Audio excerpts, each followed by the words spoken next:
Okay, so today I'll be presenting IMAPS and DNS by Akram Kader. Okay, we're going to the next slide.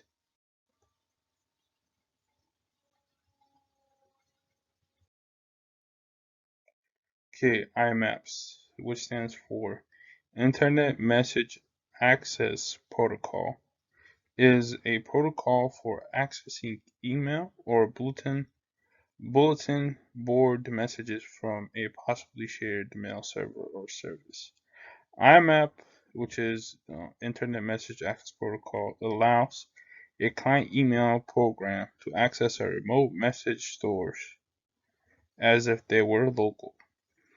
Email stored on an IMAP server can be manipulated from a workstation at the office, desktop, computer at home, notebook computer while traveling without requiring the transfer of messages or files back and forth between these computers or any type of internet access, any device that has internet access, you probably could do it from. Next slide. So a continuation of that, it offers synchronization across all the maintained session by the user. It provides security over POP3 protocol as the email only exists on the IMAP server. Users have remote access to all the content. It offers easy migration between devices as it is synchronized by a centralized server. There is no need to physically locate any storage to save content. So this is a big advantage where the other ones might need, like you need to do that, whereas this one you don't need to physically allocate any storage to save your contents. Use port 993. We'll talk about that more on the hardening. IMAP cache local copies of email into all your devices. Okay, next.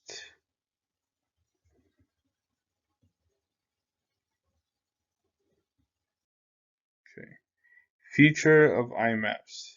It can manage multiple mailbox and organize them into various categories. Provides adding of message flags to keep track of which messages are being seen. It can decide whether to retrieve email from a mail server before downloading it, and it makes it easy to download media when multiple files are attached. So these are huge advantages that other services might not provide you. Like it makes it easy to download media while multiple files are attached. Right, next slide. Okay, so these are some hardening tips for IMAPs. So the first one we kind of discussed it a bit earlier is by switching from port 143 to port 993, you can harden or secure IMAPs. Number one. Number two, you use zero trust models to restrict users from accessing IMAP service without MFA. And the third hardening tip you could do is to use remote access in order to use remote access mandate or in order to use remote access, you can mandate or enforce multi-factor authentication. Authentication is kind of misspelled there, but that's fine. So basically, is either you could use a phone number, email to so like once you put in your password and your logins, and there will be a message sent to either your phone number, like some sort of confirmation number or a link, and you're gonna have to put that in order to authenticate that it is really the person using or trying to gain access is the person that's supposed to gain access. So either through your mail or your phone, you could do that. All right, next slide. Okay, so DNS, which stands for the Domain Name System, turns domain name into IP address, which browsers use to load internet pages. Every device connected to the internet has its own IP address. This includes your phone, your iPad, your TV if it's connected to the internet, your PlayStation, your Xbox, every type of device you could think of. Okay. So which is used by other devices to locate the device. DNS server makes it possible for people to input normal words into browsers. So this is basically is gonna make it easier for normal folks that can't put in a bunch of numbers or IP addresses because you can't. It's humanly impossible to remember that. All right, so DNS server is a computer with a database containing the public IP address associated with the name of the website an IP address brings to a user. DNS acts like a phone book for the internet. Whenever people type in domain names like Fortinet.com or Yahoo.com into the address bar of web browser, the DNS finds the right IP address.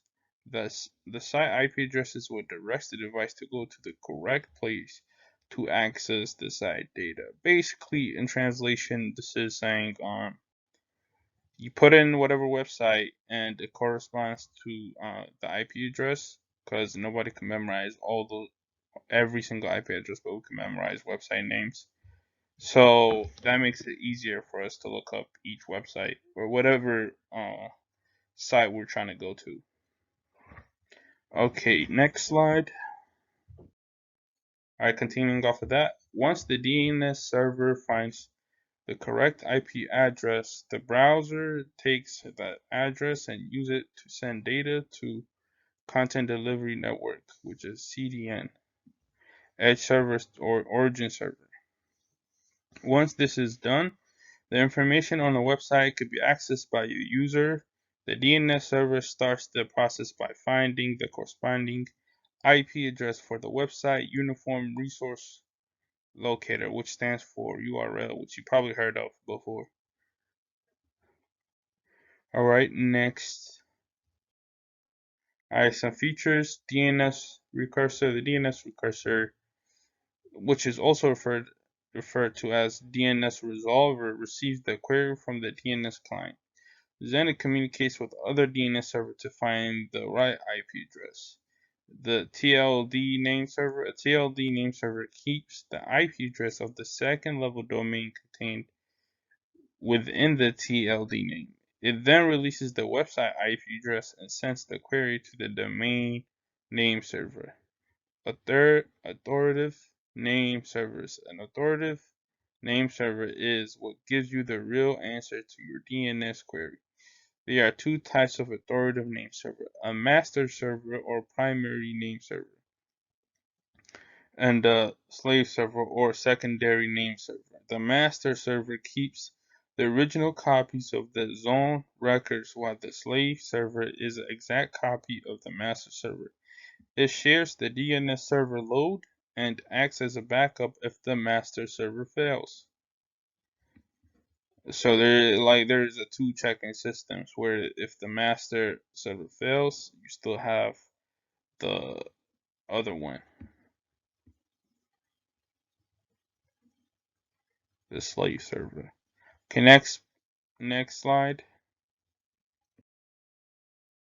DNS hardening for okay. Number one, you can use two-factor authentication, which is similar to multi-factor authentication. Is you just use either your phone number or your email after you log in with your regular username and password, and it's gonna ask you send you some type of confirmation or a link in that we could check. Clean and audit DNS zones to prevent outdated software vulnerable to attacks. So if you have any type of outdated software, which hackers could use to get in, because it's easier to crack, then that's what we need to clean the artist for. And keep the DNS server up to date, which helps us avoid bugs and other types of vulnerabilities that we might face. Okay, next slide. Okay, so these are some of the citations that I used to make these presentation. Okay. Alright, goodbye. This is the end of the presentation.